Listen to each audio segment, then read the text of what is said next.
안녕하십니까. 신의 한수의 신혜식입니다. 북한이 요즘 자유조선을 매우 두려워하고 있습니다. 암살 위협에 노출됐기 때문이죠. 김정은이가. 자, 그런데 웬일인가요? FBI가 자유조선을 체포했다고 합니다. 왜 이런 일이 벌어졌는지 알아보겠습니다. 김정기 교수님 모셨습니다. 안녕하십니까? 네, 안녕하십니까? 예. 네. 이유를 잘 모르겠습니다. 어떤 이유인지요? 그렇습니다. 지금 자유조선이 사실 지난 3월에 네.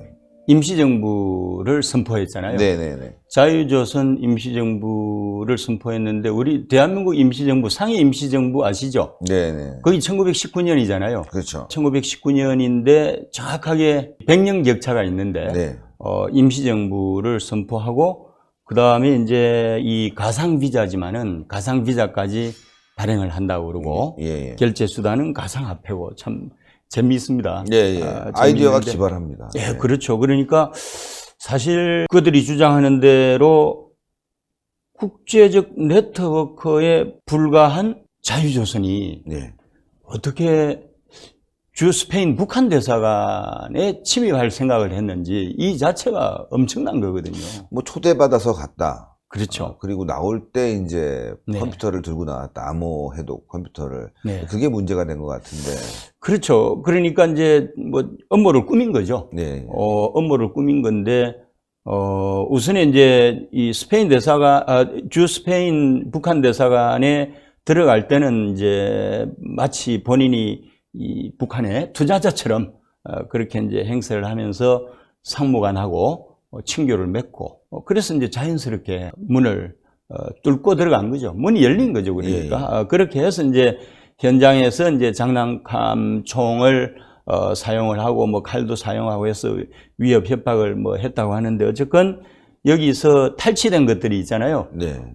예를 들면 이제 북한 대사관이 대개는 무역 사무소 비슷한 기능도 합니다. 네. 주로는 이제 그 불법 마약이 있잖아요. 그렇죠. 마약. 예, 또 하나는 무기 위조 밀거래하는 거, 예. 위조 화폐, 예. 뭐 등등. 미국 FBI 입장에서 보면은 악이죠. 네. 온갖 불법이 자행되고 있는 현장이 해외 공간입니다. 해외 북한의 대사관들인데 그래서 아마 이제 그런 관련된 정보들을 탈취해서 네. FBI에게 사실은 넘겨준 것 같아요.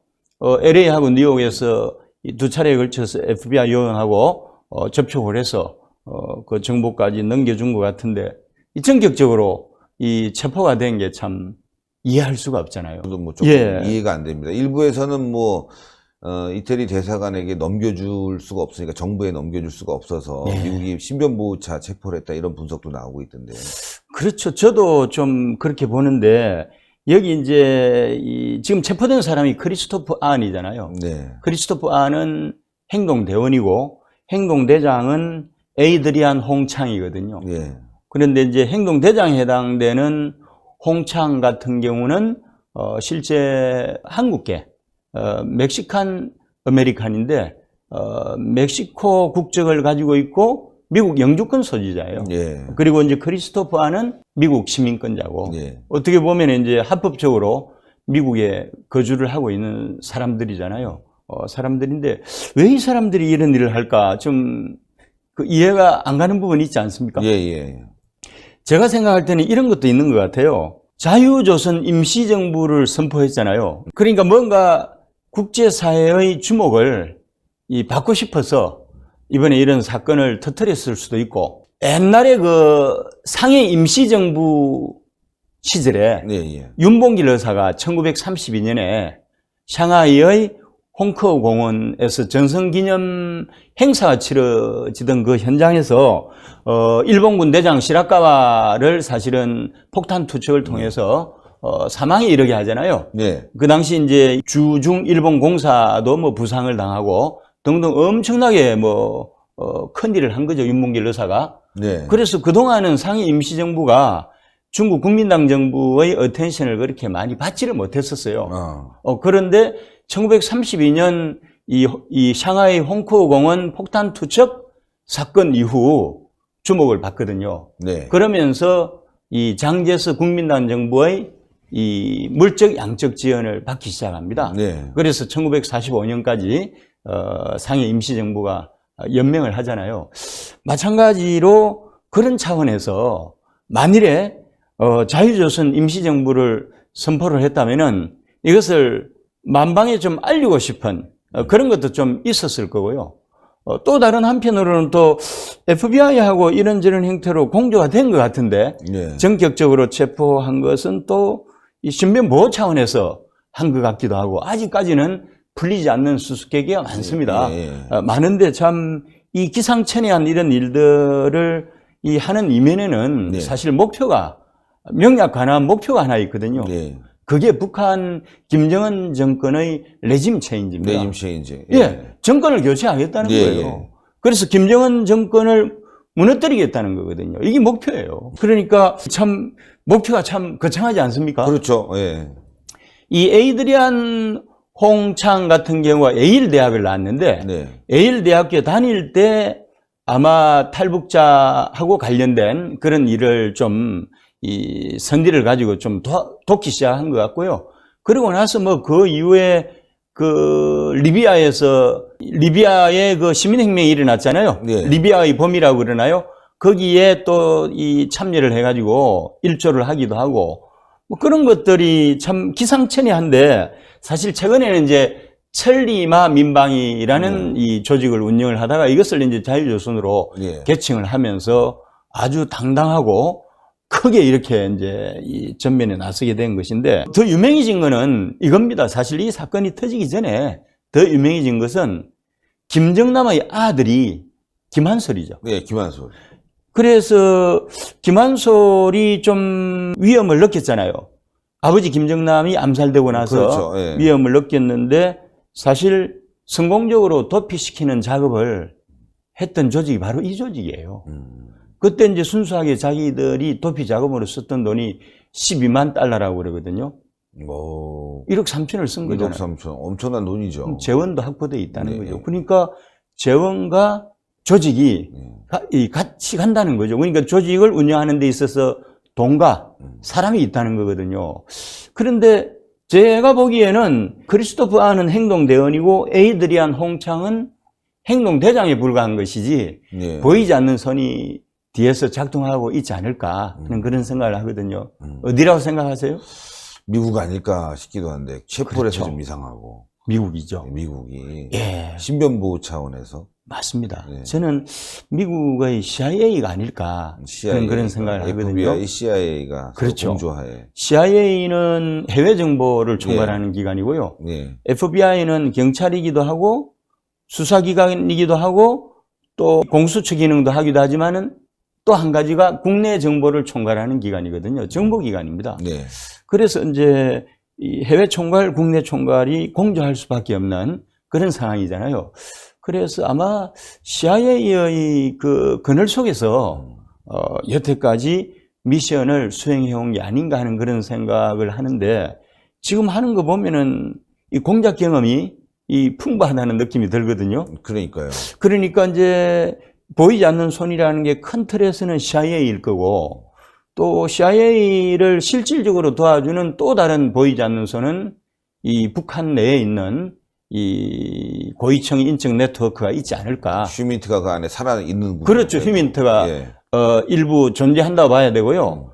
그것이 가능한 게 사실 북한 고위층 중에 한국으로 오지 않고 미국으로 망명 신청해서 미국 CIA 보호하에 있는 사람들이 상당히 많거든요. 예. 그래서 이 사람들이 소위 말해서 이 북한의 체제를 유지하는 보위 세력이라고 그러잖아요. 네네. 이 국가 안전 보위성이라고 그러죠. 예. 그 다음에 인민 보안성이라고 그러잖아요.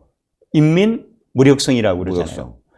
순서대로 하면은 우리의 국가정보원, 경찰청, 국방부에 해당되는 예. 힘이 센 이 세 조직이 말하자면은 김정은 체제를 실질적으로 바치는 조직으로 봐야 됩니다. 예. 국무위원회 소속이거든요.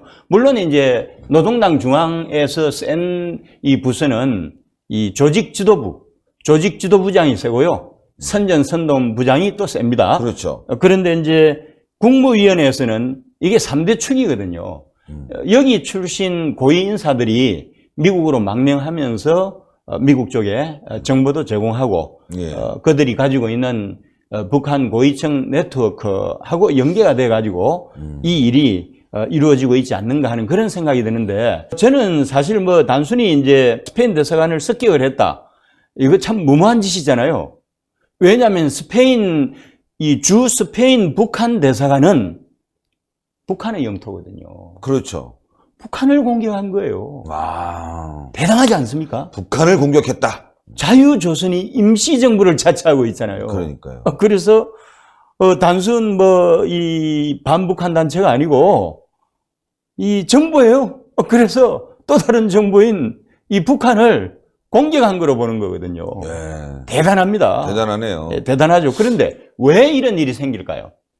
아까 말씀드린 대로 레짐 체인지. 레짐 체인지인데요. 사실 이 북한 김정은 정권은 3대에 걸쳐서 이어져온 세습 정권이잖아요. 네. 그런데 레짐 체인지를 아무도 못했잖아요. 실제로 여러 가지 설들이 많이 있는데 한 번도 이루어진 게 없잖아요. 요즘 뭐 이야기들이 많이 나오는 것이 뭐 북폭, 단기 속전으로서 이제 북폭도 나오고 김정은 참수 작전도 나오고 막 그러잖아요. 네. 근데 실질적으로 이제 김정은 참수 작전 같은 경우도 결코 쉽지가 않은 게, 옛날에 뭐 이라크의 후세인이라든지 리비아의 카다피라든지 빈 라덴이라든지 뭐 이런 사람들에 대해서는 그래도 좀 기능을 했다고 보지만은 북한은 3대에 걸쳐서 이어져온 탄탄한 정권이잖아요. 네. 나름대로 탄탄한 거예요. 그리고 그 후견인으로서 중국과 러시아가 있잖아요. 그러니까 결코 손대기가 쉽지가 않은데, 어쨌건 참수작전 이야기가 나오기는 하는데 사실 뭐 김정은을 이 참수하기가 결코 쉬운 고전은 아니에요. 그리고 또 하나의 대안은 이제 북폭인데, 이제 이것도 시나리오 중에 하나인데 이것도 쉽지가 않습니다. 왜냐하면은 김정은의 거처도 일정치 않은 데다가 북한의 군사시설이 10,000개가 넘어요. 지하시설만 10,000개가 넘는다니까요. 예. 그러니까 소위 말해서 핵 제거를 목표로 해서 단기 속전으로 해도 100% 목표 달성을 못한다는 거죠. 예. 100% 목표 달성을 하기 위해서는 방사능 유출을 감수를 해야 됩니다. 핵을 많이 써야 된다는 거죠. 예. 그리 되면은 북한하고 한국은 초토화되는 거고, 네. 인근국가인 중국과 러시아와 일본도 초토화되는 거죠. 네. 그 엄청난 양의 방사능이 유출되는 재앙을 한번 생각해 보세요. 그래서 쉽지가 않고요. 또 한 가지는 사실 그 단기적으로 이렇게 제거를 하는데 실패를 하게 되면 장기전으로 가잖아요. 예. 미국은 개전 초기 6개월까지는 애국적인 열정으로 뭉칩니다. 1년까지는 그럭저럭 버텨요. 근데 1년 지나면은 내 아들, 딸들이 죽어서 부상자로 나타나잖아요. 그러면서 반전 여론이 확대가 됩니다. 그래서 미국은 전쟁을 치를 때 절대 장기전을 못 치러요. 단기 속전으로 끝나야 되는데, 단기에 목표물을 제거를 하는데 실패한다면은 결국 북한은 또 산악지형이잖아요. 예. 게릴라전으로 갈 가능성이 많거든요. 그리 되면 장기전으로 갑니다. 그리 되면은 아무것도 이루지 못한 채 휴전으로 갈 수밖에 없고 결국 이 재앙만 초래할 가능성이 많은 거죠. 예. 그러니까 이제 그 미국이 이 북한 손보기도 결코 쉬운 구조는 아닙니다. 말씀드린 대로 참수작전이나 북폭을 하기도 쉬운 구조는 아니고, 그러면은 내부에서 뭔가 일어나야 되잖아요. 예. 이제 내부 친위 쿠데타를 이야기하는 사람들이 있는데 이것도 결코 쉽지 않습니다. 북한은 1인 수령 체제로서 파워 엘리트뿐만 아니라 인민들의 정신과 육체를 동시에 지배하는 이 전체 왕권이에요, 사실은. 네. 전체 공산주의 왕권 국가입니다, 네. 여기가. 그러니까 틈이 없는 거죠. 아까 말씀드렸던 국가안전보위성 같은데 이 요원들이 우리로 치면은 리 단위 있죠. 심지어 부락, 촌 단위까지 요원들이 다 파견이 돼서 일거수일투족을 다 감시를 하는데 예. 우리가 말하는 민간혁명으로서 시민혁명이 가능하겠습니까? 쉽지 않습니다. 네.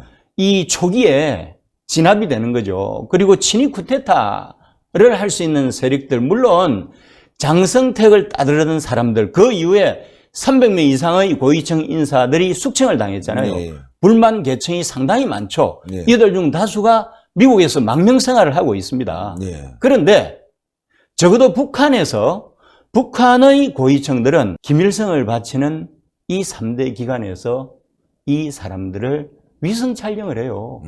24시간 일거수일투족이 다 감지가 되는데 네.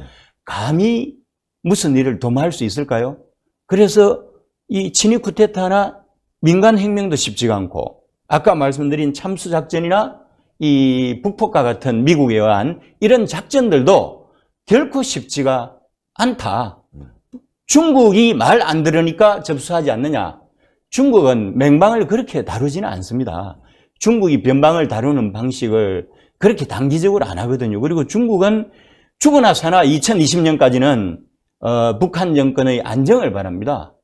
왜 그런가 하면 북한 정권이 불안해지면은 동북 삼성이 불안해지고 이것이 중국 대륙 전체에 미칠 정치 사회적인 소요가 크기 때문에 경제 우선 정책으로 2020년까지 가야 되잖아요. 하나도 안정, 둘도 안정, 셋도 안정으로서 경제적 안정인데 중국이 접수하는 일이 있겠습니까? 또 맹방을 이런 식으로 무모하게 접수한 역사도 없고요. 네, 예. 그래서 그것도 쉽지 않고 결국 할 수 있는 마지막 옵션은 뭘까요? 김정은을 암살하는 수밖에 없는 거예요. 암살. 김정은을 암살하는 수밖에 없는 건데 이것도 쉬운 건 아니지만은 자유조선이 그 일을 할 것 같지 않습니까?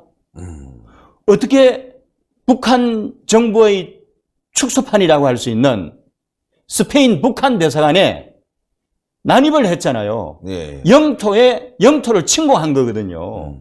그러면은 레짐 체인지를 위해서 김정은 암살조 편성해서 할 수도 있지 않겠습니까? 그건 아주 간단하고 비교적 그렇죠. 다른 결론적으로 방법이 제가 있어요. 말씀을 드리면은 내적으로 외적으로 작전들이 있겠지만은 사실은 실현 가능성이 희박하고 가장 실현 가능성이 높은 것이 사실 이 자유조선과 같은 이런 조직에서 김정은 내지는 백두혈통의 씨를 말리는 것이 사실 통일을 앞당기는 길입니다.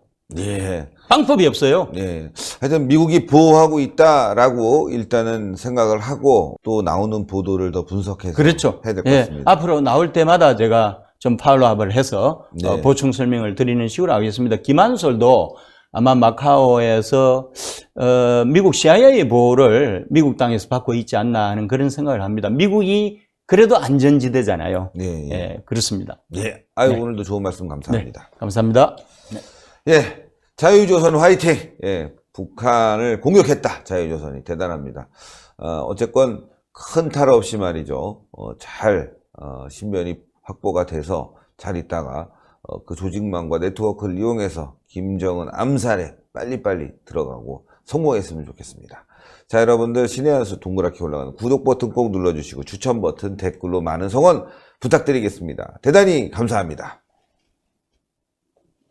감사합니다. 감사합니다.